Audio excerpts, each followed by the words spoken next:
Geoffrey Zoner has met more than his fair share of doctors in his 18 years of life. Many of them he doesn't even remember. He was simply too young, though he will likely remember the doctors and nurses from Children's Hospital Colorado for the rest of his life, a life that now comes with a much higher quality of living thanks to them.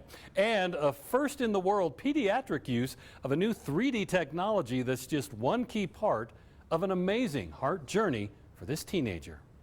For all 18 years of his life, Geoffrey Zoner has fought medical battles. They knew when she was pregnant with me that I had something wrong. But all in all, he considers himself a lucky guy.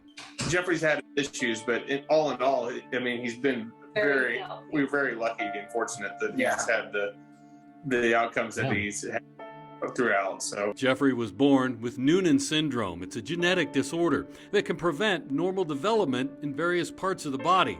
Geoffrey's biggest medical challenges began at birth. He was born early, and in the NICU they heard a murmur, and then they did some echocardiogram stuff and picked up on the valve. An underdeveloped pulmonary valve that controls blood flow from the heart to the pulmonary arteries and lungs. So before his second birthday, Geoffrey had open heart surgery to make things right. It wasn't a perfect fix, but it was good enough, and little Geoffrey powered through it. At 18 months, it was amazing to watch him come out of open heart surgery, be all laying there, with drainage tubes and swollen, and then I would, go to work for 8 hours and come back and he'd be a different kid. Geoffrey was out of the hospital in 3 days.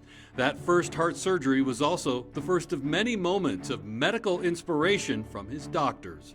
I don't know if our surgeon was, in San Antonio was just a, crystal ball or whatever, but he said, the longer he can use his valve, they may be able to do some sort of cath procedure. Corey and I think, if we could make it not have to go through another open heart surgery, that would be awesome. So life went on, and Geoffrey grew, doing things most kids like to do. I played tackle football all through. We had it 4th through 6th here. All the while, his parents kept a close eye on him. Oh, it was pretty scary. We went to the doctor a lot. About once a month, we had a checkup because with Noonan's, he had other issues going on. So we did a lot of that, and I was always afraid if he'd get hurt or something. But he did pretty well on his own. Knowing it was a matter of time until he'd need to have that less than perfect heart valve replaced, which most likely would mean another open heart surgery. Dr. Gareth Morgan's a pediatric interventional cardiologist with Children's Hospital Colorado and explains what was going on in Geoffrey's heart. This is a 3D model of Geoffrey's heart before we replaced his valve. This model of Geoffrey's heart shows his enlarged pulmonary artery. This is the artery that brings blood from the heart to the lungs. And this tube here should be about half the width that it is in this model. And like I said, this is a real life-size model. This is the size of Geoffrey's heart.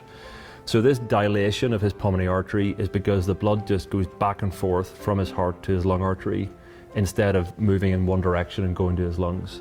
That causes this dilation of the artery and dilation of his heart as well. Once Geoffrey got to middle school, his inefficient heart condition began to limit him. So when we got to junior high and they told me no, it kind of took a toll on me, I guess. I mean, it was hard getting told no.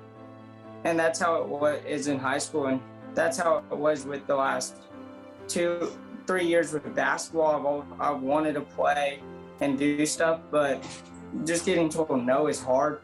But I've also found many ways to stick a part of being on the team, like managing and other stuff. But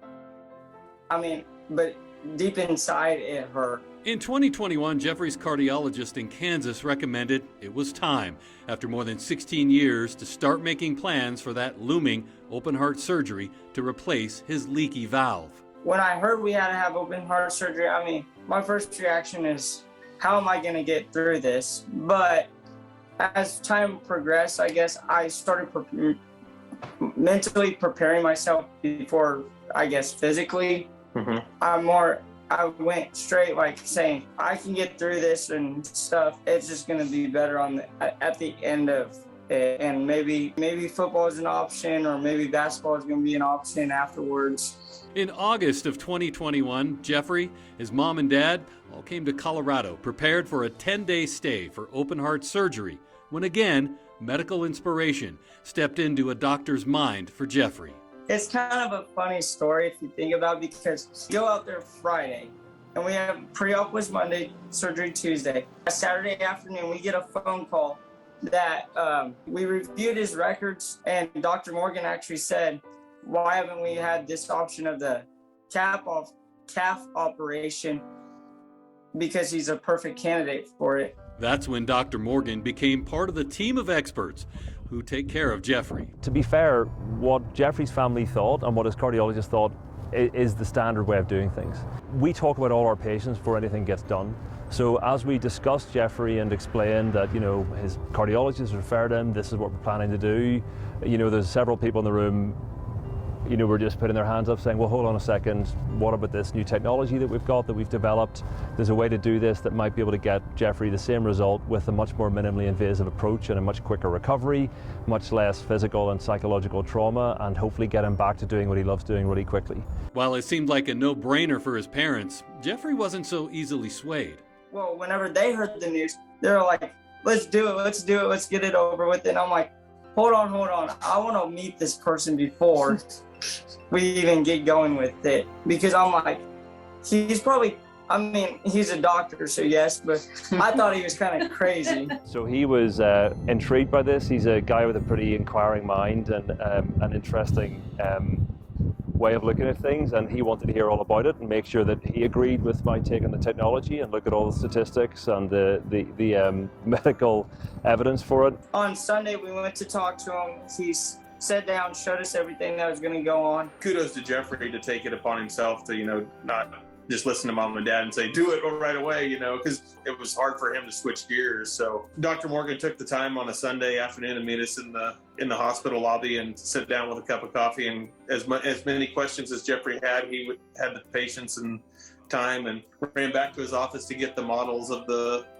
devices that were going to be used, and really walked it through. And I think that made Geoffrey feel a lot better about it. It made me feel really, really comfortable. Dr. Morgan was more than happy to answer all of Geoffrey's questions.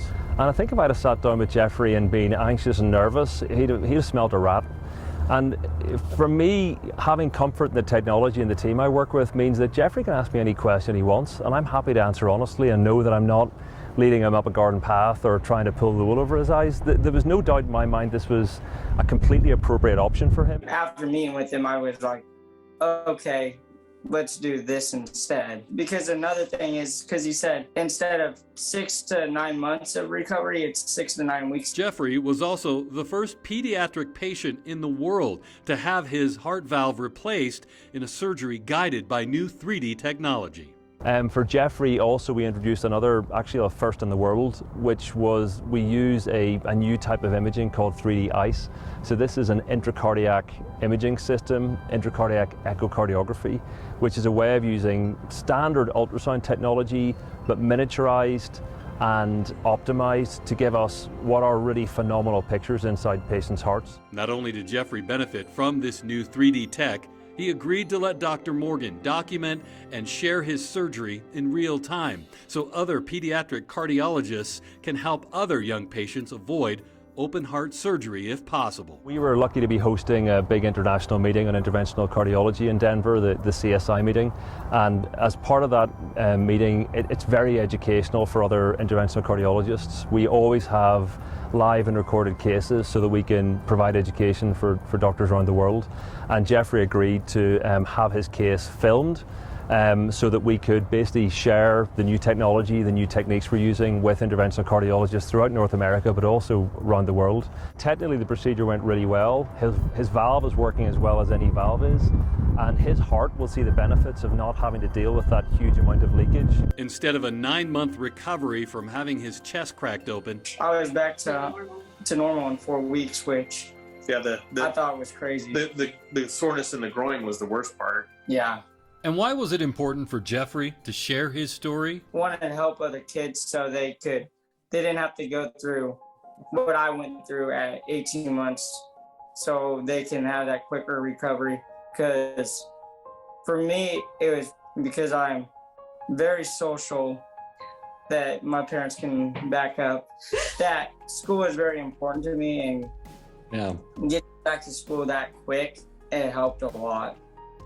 Then because I knew instead of being out of school for 2 to 3 weeks, I was back in a week, and so I could get work caught up and stuff and See all your friends. see all my friends. And From birth till now, it's been quite a journey for Geoffrey and his family. Sometimes it's hard to believe that it went down. We went through what we did, and it turned out like it did. It's all. I mean, sometimes you have to pinch yourself to think, man, we were ready to go through, open heart surgery, and then a second time. and just, I mean, boom, here we are, and he's doing great. We're super blessed to have it turn out the way it did, and the team at Colorado Children's was great, and we just, like I said, we couldn't be happier the way things turned out. Yeah, the hospital and the staff were amazing out there. Yeah. And the post surgery care, all of that. I've been playing a little bit of basketball here and there with friends, and I can tell a difference each time I go. I can go a little bit longer each time, but I feel like if I just keep doing that, I could go to my full potential then. And now I'm playing golf, and I don't get tired playing golf. Like last year when I played, I would get tired about hole 8 or 9. Yeah. And we still had the back 9 to play, and I would get a little tired. But now I've been walking all 18 perfectly fine. Dr. Morgan also gives Geoffrey's parents a lot of credit for understanding that the specialized care Geoffrey needed wasn't available where they lived in Kansas, and they were willing to travel here to Colorado. And while it ended up taking an extra trip, not having to have open heart surgery this time around was more than worth it. For Your Healthy Family, I'm Ira Cronin.